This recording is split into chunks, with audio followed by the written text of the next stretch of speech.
If you've just faced a breakup, I've been there too. This video might change on how you see your life because what feels like the end of the world is very often it's just the end of the chapter. And the beauty is that once you turn the page, another one begins straight away. Stick around because I'll share the mindset shift that literally pulled me out of my darkest times at some point and might do the same for you. First and foremost, let's normalize the breakups.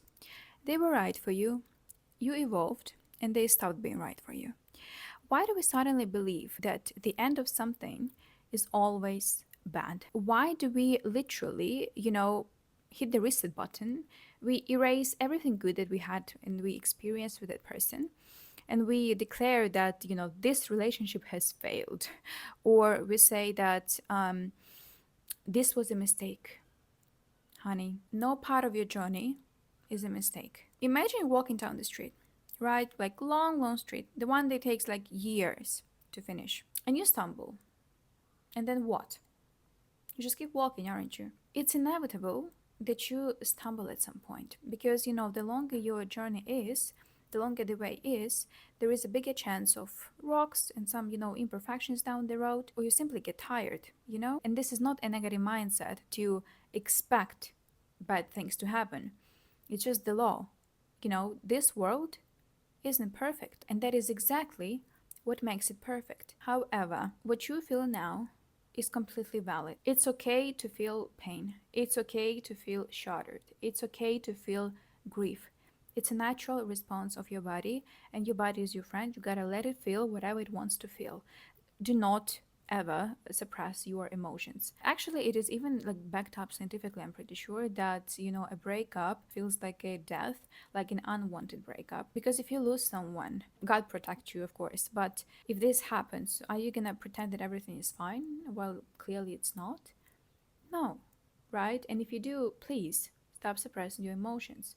You're a living human being. Your soul is here for a sensual experience, and your body enables that sensual experience. You gotta let yourself feel everything that your body wants to feel. Because, I've been suppressing my emotions for like years. My emotions, my pain, my struggles, and it ended up into like ovarian cancer at the age of 20, which is totally insane. I don't want it for you. You gotta be healthy. Let yourself experience it all, the anger, the sadness, the grief. Because what you're actually grieving is not only a person, but you're also grieving your identity with them.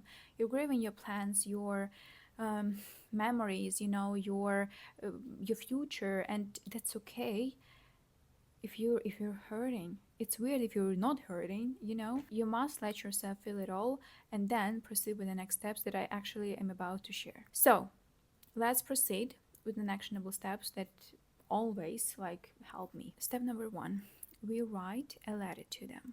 Every person makes an impact, even if you think that this relationship was bad or you were abused or the most negative and darkest relationship, they always have a positive in it. So you write a gratitude letter to them, what you're grateful for. Maybe it's for the memories, maybe for what they made you feel, maybe for what they did for you, maybe for what you learned thanks to them. That would be actually perfect because now you're very well aware, what this relationship taught you. So you write everything that comes to your mind, okay? Treat it like, don't think too much really on it. Just write what feels right to you and you burn that letter, okay? You don't send it, you just burn it. So that's step number 1. Step number 2, build a routine that brings you joy. Joy is very important. I keep repeating that joy is super important. We need to balance out the hormones and fill our bodies with joy. Why joy? Because when you go through a breakup, the hormones, they crash. Yeah, the cortisol levels, they raise up. The oxytocin actually crushes, the bonding hormone, it crushes. So we need to balance out the hormones and we need to make ourselves happier from the within. So why joy? Once I went to my doctor, to the oncologist, and my onc markers, they were slightly higher than usual. They were still in the safe area, but my parents were like, let's just check it out, I was like, okay, fine, let's check it out. So we came to the appointment, and my doctor said, Anastasia, listen to me. I have this patient, and her onco markers also went higher, but like actually higher. And what I recommended her, my doctor says, is to actually try to detach from this entire story, try to dissociate yourself from this experience, and go enjoy your life. Her patient, she moved to Spain, I'm pretty sure, or Portugal. I actually can't remember exactly. She started dancing flamenco, and she sent this video to my doctor, of her dancing. My doctor first didn't get, who is that actually, in her chat dancing. And then she got, oh, it's her, it's my patient. And she saw her so happy, like so like just enjoy. By the way, you think about the word enjoy, and joy is in joy, literally. English is just such a smart language. Anyways, so she sent that video, and she sees, her patient like dancing and just enjoying her life. And she was like, wow, this is cool. And her patient actually, she said that her onc markers go back to normal and everything was fine. Everything was fine. Because if you don't know, the onco markers actually show if cancer may be potentially coming back, which is of course is scary. Find your sources of joy and fill your life with it. It can be your hobbies. It can be a morning walk. It can be grabbing a coffee at your favorite place. It can be, I don't know, starting a business that you were postponing for such a long time. Brainstorm on what brings you joy and fill your life with it, on a daily basis, on a weekly basis. And also make sure that your bank account is safe. That's also very important. Step number 3, set one small goal for every day. It will keep you focused on good things and will give you a sense of accomplishment every day, like a slow dopamine, because we do not want, fast dopamine from scrolling or chocolate.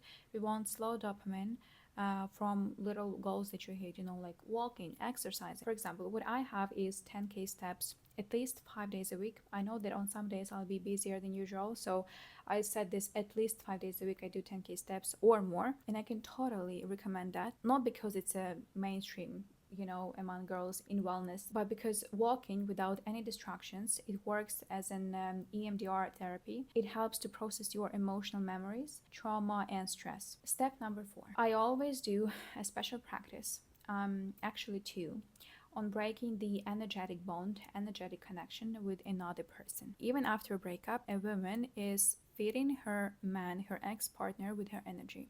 We do not want that when we are out of the relationship. Not gonna dive into that, but if you would like to receive this practice, you may comment energy in the comments down below, and I'll send you the direct download link, completely free of charge.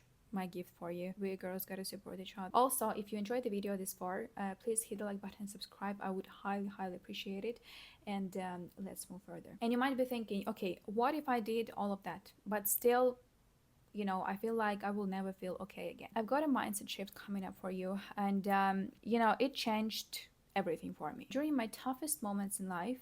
And that was actually cancer, going through cancer. I thought that nobody ever will love me again because of what I am like now, because of that my body changed, because of the scars, because that I had no hair back then. And yeah, I just had so many concerns, and like still I have so many things that I don't share even with the closest ones. And I was asking, like, why did this happen to me? How did I deserve this, and all these things.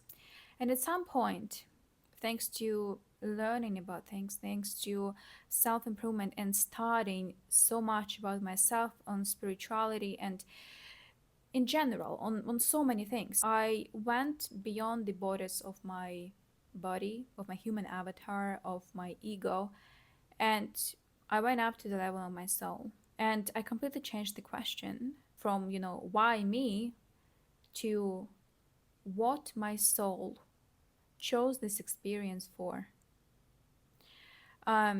Why did my soul chose this experience? So that I, as a person, as a human, as a soul, gain what experience? So that I learn what exactly?